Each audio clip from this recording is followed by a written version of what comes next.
everybody, welcome back to Exponential Finance, the podcast covering finance, technology and innovation, from our home in Japan and beyond.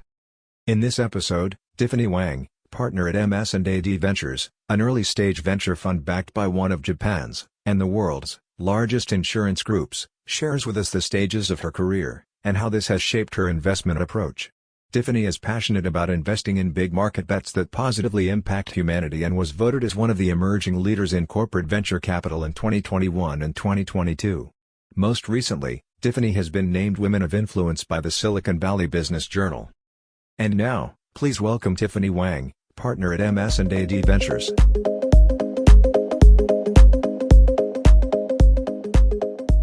Welcome, Tiffany. Great to have you on the show here. You're a partner with MS&AD Ventures in Silicon Valley. So we're working with a little bit of a time zone difference here.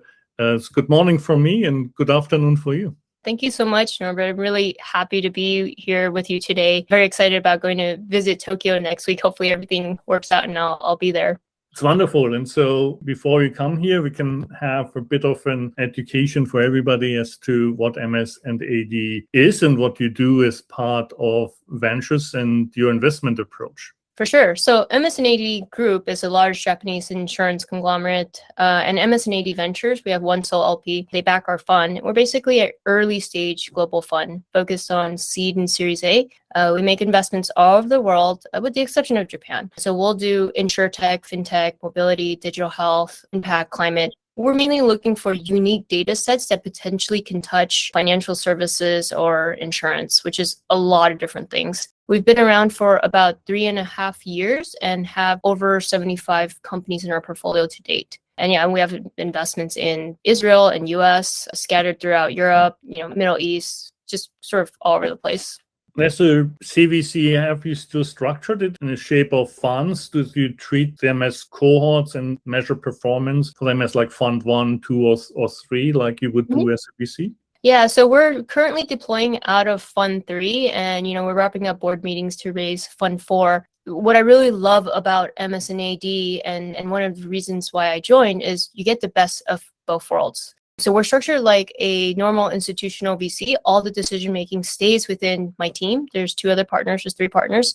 We make the decisions. That's how we move really quickly. On the flip side, we also have the backing of a very large corporation, which is Mitsui Sumitomo and Iowa Nisei Dowa, really just having the best of both worlds. And MS&AD has a presence in about 50 different countries. And that's why we make investments everywhere. Do you then measure your performance purely financially, or are there non-financial measures where you say we want to invest in companies that actually make MS&AD more efficient, allows them to issue new products, etc.?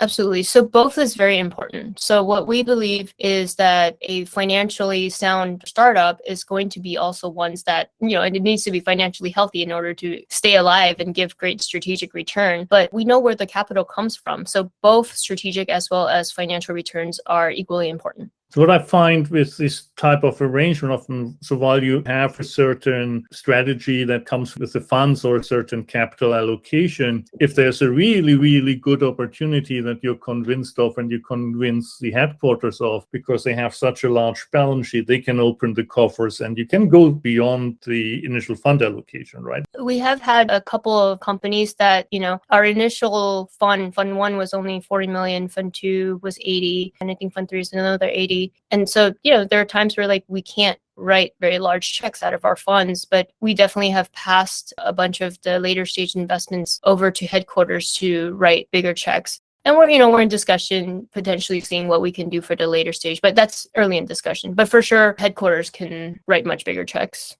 And when that happens, how is that going to be managed? Is this still becomes part of your startup portfolio, or does headquarters and also have a greater say into how they want to run the investment? We haven't done tons, but so far, if we've invested in the earlier round, for instance, we have a company in Singapore called Caro. We did an early stage check and then we passed it on to headquarters, and then headquarters wrote a bigger check. And so we're managing it from different angles, but working together.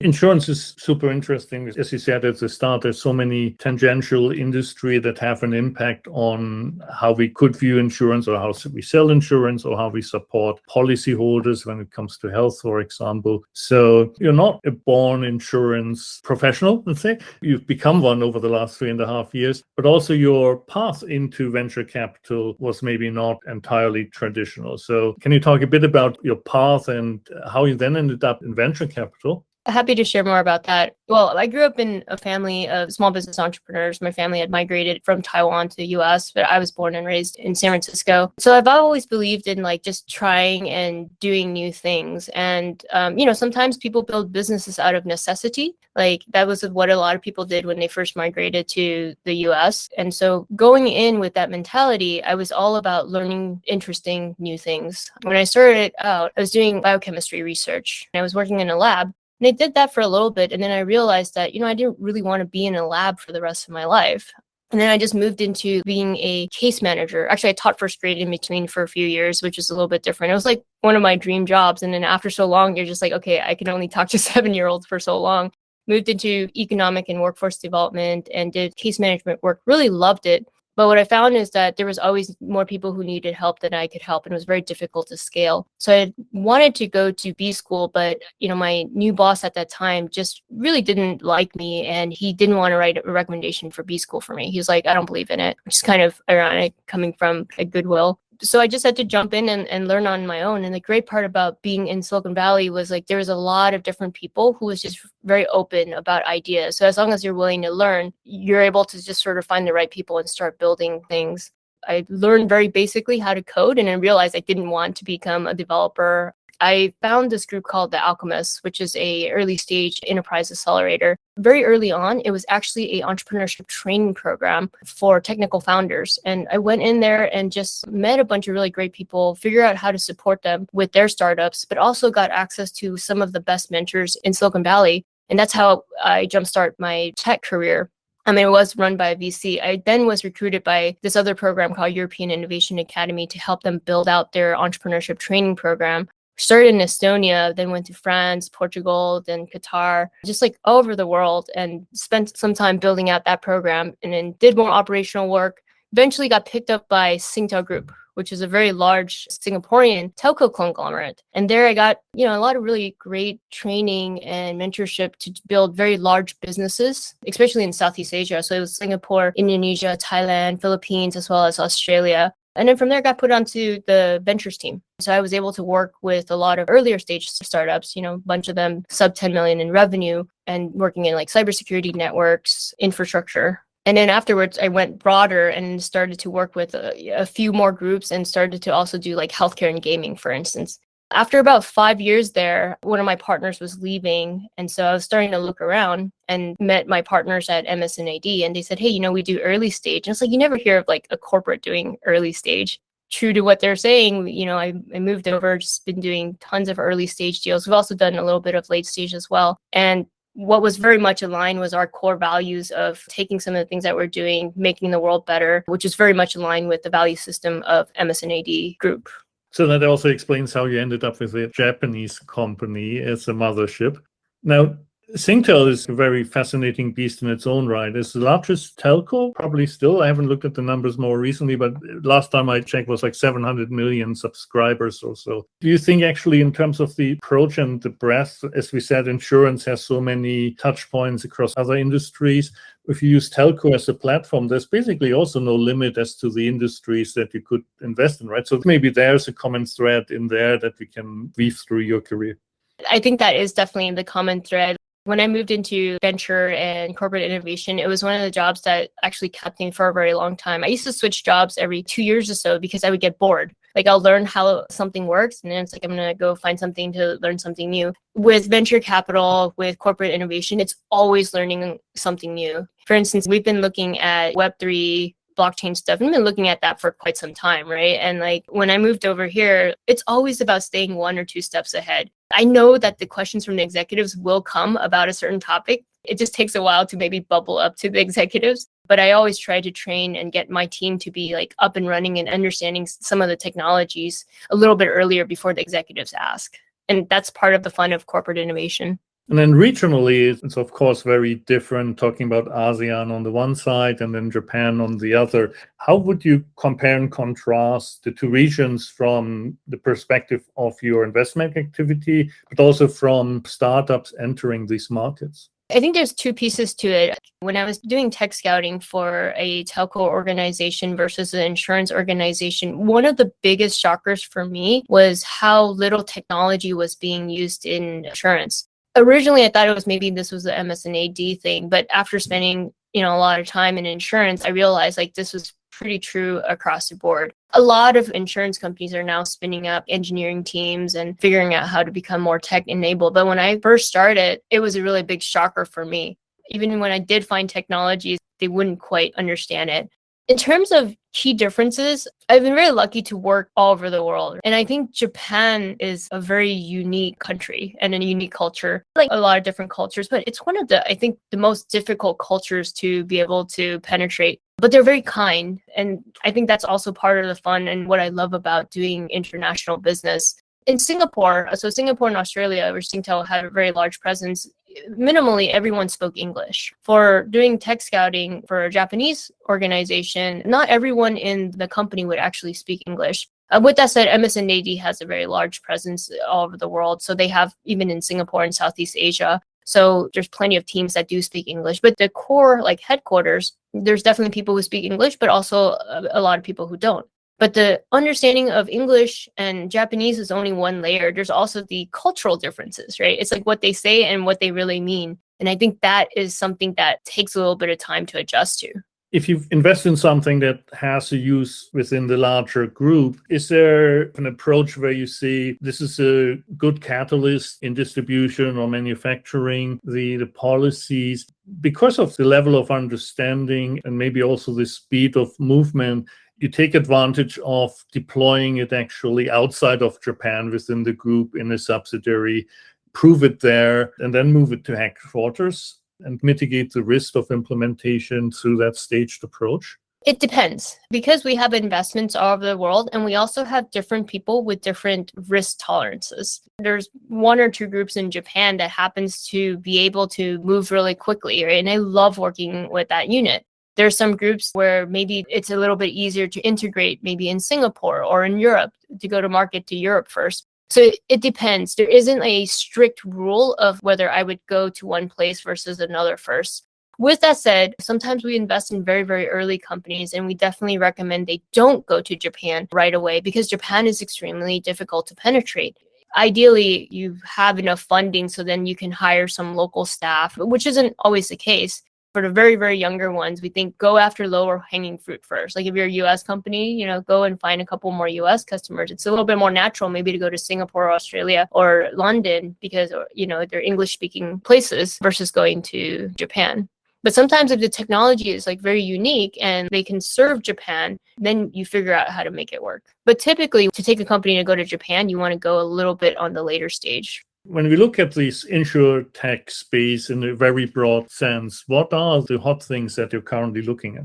So when I joined MS&AD 3 years ago, and it was quite a big learning curve, every insurtech was talking about cutting out the brokers and agents. But today it's different, right? Today, a lot of startups found it's actually quite expensive and difficult to distribute insurance. So we're seeing a lot of insurtechs actually selling through brokers and agents. That's one trend. The other trend is the embedded model, right? So now more and more of these tech companies and actually insurance companies are learning how to integrate. And we're seeing a lot more of that. And you almost have to nowadays because it's no longer 2021, right? Now people are looking at loss ratios and revenues and everything to become a key component of whether you can fundraise or not. And so outside of the immediate insurtech space, if you look at health, for example, any observations there? What we really like as a firm in general is we like the convergence of a couple of different sectors. One of our portfolio companies, Paceline, is a convergence of health and wellness as well as FinTech. And they are also building an insurance product. And again, that goes back to the embedded model. But we're seeing such a massive ramp up of users there. Those models are very interesting for us. We're spending a lot of time just being very open-minded because we don't want to be hey, we're looking for this when actually something that's being created is something that maybe we haven't really thought about. And I think you said you have 75 portfolio companies. So is there something that can be leveraged across these, or where you say actually one company has a great idea, the other has another good idea, but the combination of both would be greater than the sum of the parts, and we should actually bring that thing together as a platform? It's really nice because our portfolio companies are starting to grow up. We tend to go a little bit earlier, but they're now growing up, and we are starting to see some integration. So we have Socotra, which is an insurance infrastructure platform, and then Geosite, which is a data platform, come together, and they've recently announced a integration. And so now you can use the data from Geosite and put that together with Socotra for different potential insurance use cases. And so, yes, we are definitely seeing more and more of our portfolio companies bundle some of the products together. When I look across the FinTech universe, what you find in more like, say, the banking-related banking payments, many of the startups are actually regulated. They're regulated businesses, which always is harder in insurance because the capital requirements are so high. And so I feel that many of the pure insurtech startups are more software companies, software providers, rather than regulated insurance businesses, right? Do you also have investments in, let's say, neo carriers rather than neo banks, to use the same terminology? I think they might be called like MGAs or MGUs, depending on if you talk to an official lawyer or not. Yeah, we do. And some of them, they grow up to be full stack insurance, right? I think you have to start somewhere. And usually it's some sort of it could be a distribution play, or you have some unique data set that can be used for underwriting. And I think those are some of the more common conversations with a couple of our startups, whether it makes sense to go and do the MGA route or not. Today, the bar to become a successful MGA is very, very high. So it's going to be much more difficult for you to raise a loan as a pure MGA compared to like 3 years ago. And so now there's much higher expectations. So it's like, do you actually want to go through the MGA route? Why? What is the unfair advantage?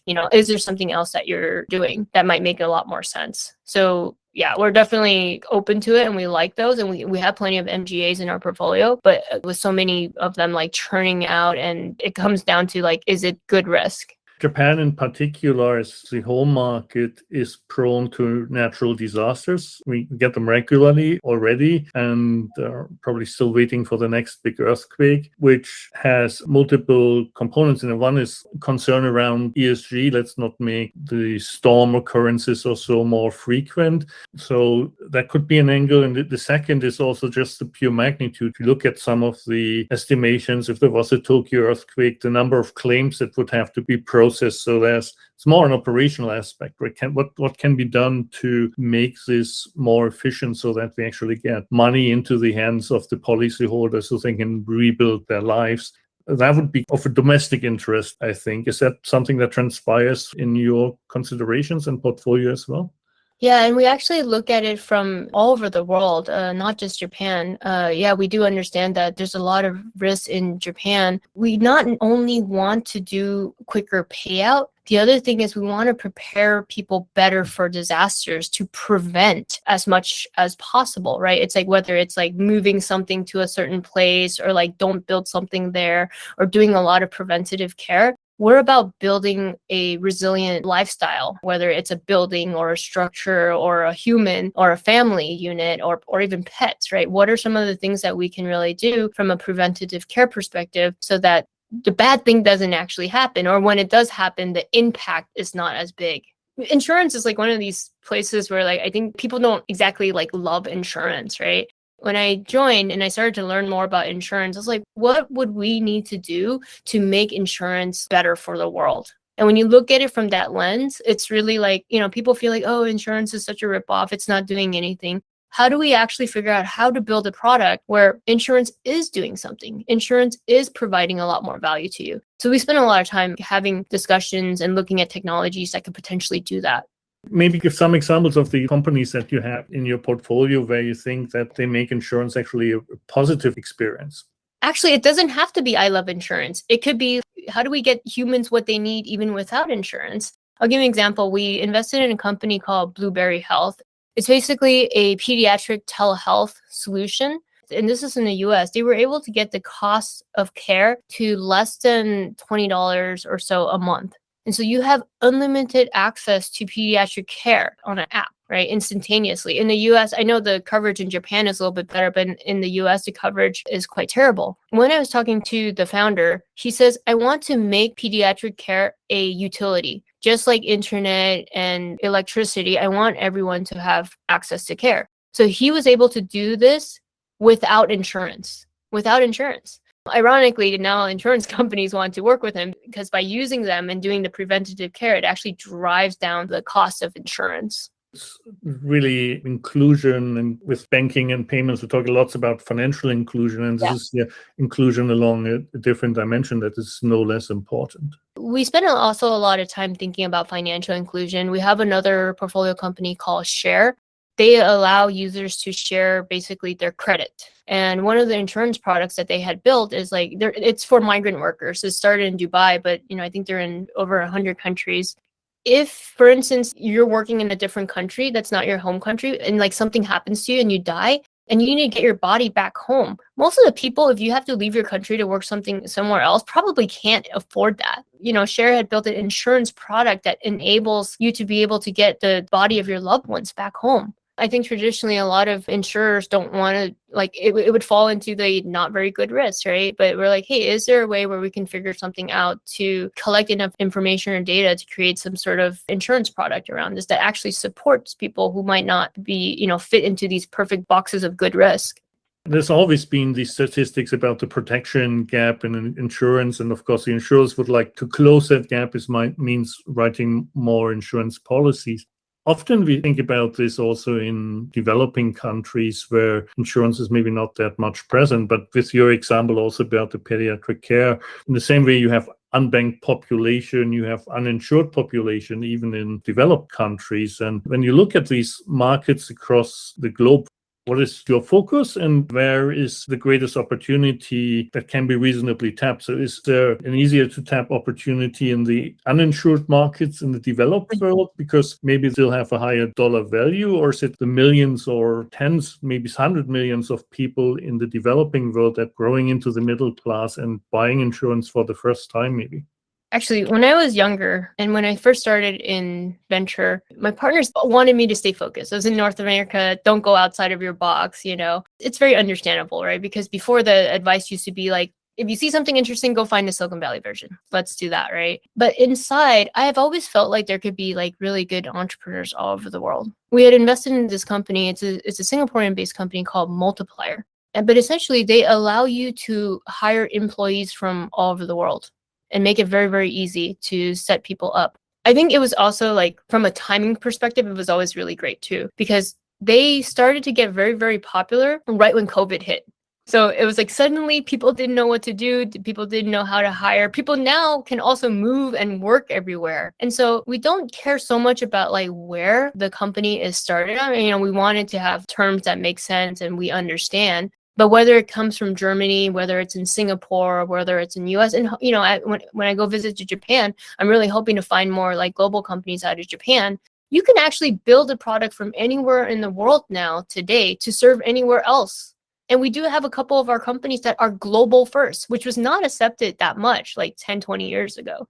10, 20 years, it was like, go penetrate US and then go after, the next English speaking market, right? And that's still true for some products. But there's also a space for these other products to pop up. We also invested in for our first Web3 company called Poco Fund. They're doing the legal aspects for the governance of DAOs. Even the people who are part of these DAOs are distributed everywhere. And so what possible product can you create for this group of people? You brought up now Web3. The other one is the metaverse. What does insurance look like? Is insurance going to be sold through the metaverse, let's say? So we are spending some time looking at that. We've been tracking a lot of the companies in this space, but there's also a lot of pockets of like potential value, right? Because behind everyone who owns a crypto wallet is also a human being that might have some certain needs. We're considering closing on one. But there's also been a lot of startups that are being built around like ensuring the crypto wallet and this and that as well. We didn't pull the trigger on any of them, but we have tracked a bunch of them.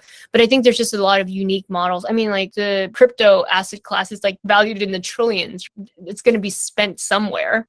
I think I'd be remiss to let you go without tapping into your advice potential. And there's quite a lot of that. The obvious one is if you look at any statistics of female representation in VC or even like women among founders, I think the METI here in Japan did a survey recently, and as few female representation there is on company boards, it's even worse when you get into the startup scene, and the number of female founders are few and far between. So what's your advice to the young next generation that might be at least looking at such a career, and how to take the right steps to increase the chances of getting in and being successful? I think it's all about how big you want to see the world. I don't think it's one gender is smarter than the others, right? I think there's some sort of general trends of like how people behave, but a lot of times like it could be like socialized. And actually, I was just having a conversation with someone about this. It's like, do you have this same expectation for any child to be able to build massive companies?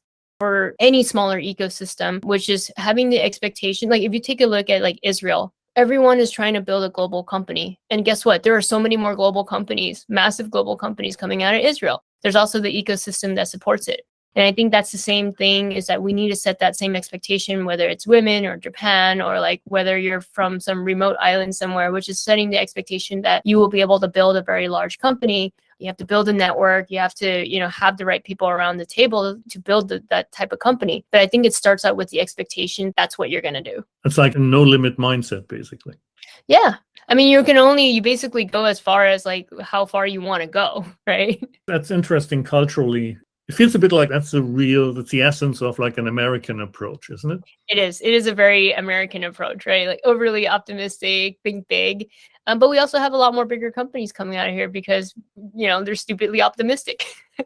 And then you also, in Silicon Valley, you have the capital that would be willing to bet on founders to do that. I do definitely find that there's different risk tolerances depending on which regions, because we do have investments in several different countries. It's fascinating because then also there's other stats that say like whatever the numbers are, 50% of the startup founders in Silicon Valley are like foreign born. And so they are. I think it's quite high. Yeah, either they're foreign born or they're born to families that immigrated there. But if you think about like the ones that do show up, it means that they walked away from their home. That's a very difficult thing to do. And then to build a new life in a different country, it must be, what is that for? Maybe it's like their vision to do something bigger. There's a certain amount of risk taking that comes with this in the first place. And yes. I think of Silicon Valley a little bit more as a mindset now rather than just like a physical place. I mean, obviously it's a physical place, but there's this ecosystem that's here in a community that is like, hey, let's move fast. Let's break things. It's okay if the startup doesn't work out. Let's get back up and build another one, right? And having that mentality also gives you the freedom to build bigger things here. Right? It's a little bit more forgiving, but it also comes with like, there's a lot of capital here. Why? Because there's a bit more exits. There's a bit more exits, and there's more company angel investments to go into these crazy projects. And then because there's more money to go into these crazy projects, it's like more likely for these crazy projects to work out. I remember when I was starting to do some work in Singapore, a lot of the early stage investments when I first started, they were all in revenue. Versus like in Silicon Valley, like typically they would be pre-revenue at the pre-seed stage, because no one wants to touch a pre-revenue company in Singapore at that time. Now you have a lot more seed investors there. Over time, you all had more exits in Asia, and these previous founders become then VCs or angels themselves. And yes, that's always been lacking, I think, in other regions trying to build a Silicon Valley-like ecosystem, because it's always been the role model. But I think the understanding was a bit missing that you need this churning of capital to actually then facilitate the next generation, and that you can't just create overnight with some government funding. But it needs to start somewhere, right? If you think about like how some of the largest conglomerates in Japan was built, it started with some version of like government funding, right? And I think I've read that there's going to be a lot of government funding being pumped in. And I think the question for the Japanese entrepreneurs is like, hey, how big of a company do you want to build? Do you want to build something just big enough for Japan, or do you want to build something for the world? The second part of advice is also from your experience. If you have startups that want to tackle the Japanese market, what are some of the lessons learned from your experience so far that you would advise companies on? For the companies who are wanting to go to Japan, I think it's extremely important that you have the resources and an understanding of the culture before trying to, work together with any large corporation, especially a Japanese one. Because if you don't have the bandwidth, like you could be running around in circles for a long time. And if you're an early stage company, you will die. So don't do that. Be ready. Make sure you have enough funding. Make sure you hire the right people. The language is a very important part. And then the cultural understanding is also very important. Do you think that getting investments like, for example, through you from a Japanese mega insurer aligned VC, and there are others, of course, that are similar, helps in that? So you're not looking at the market entry first. You kind of try to build a relationship through getting capital on board, because ultimately there's some vetting that already happens then, and any subsequent Japan conversation, you can say, look, at least we've got a stamp of approval here from your VC, and they clearly wouldn't have invested in us if they hadn't been convinced. It doesn't have to be from a Japanese strategic investor, but I do think it helps because there is some level of like, hey, we think this might be able to go into the Japanese market. With that said, we operate a little bit different than the average corporate venture capitalist. So we tend to move a little bit faster. We go a bit earlier, and we do take higher risk at MS&AD Ventures. So you will be in Japan next week. What are your expectations, objectives for your visit, which is the first time in a long time?